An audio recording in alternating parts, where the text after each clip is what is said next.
एठार उपरे केही नुहंती जे दोषी ताकू निश्चय दंड मिलिबो।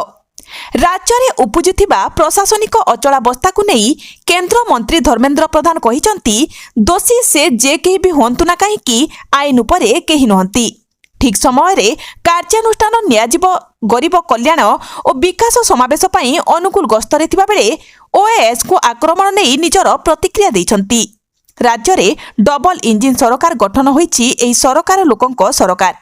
एही अघटन रे राज्य सरकार उचित पदक्षेप ग्रहण करिवे बोली कहिथिले केंद्र मंत्री। लोकंक सरकार आम पई गोटे स्लोगान नुहे, एटा आम पई गोटे मंत्र याको आमे कामर लगेबु।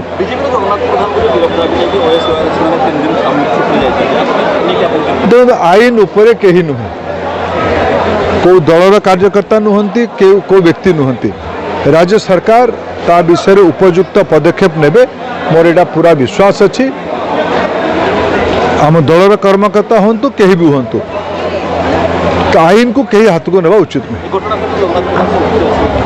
आईन टा बाटे जीव, आईन रे यदि से कहीं दोष पाइबे दोषी साब्यस्त निश्चित भाव से आईन रो परिचय हो जीव।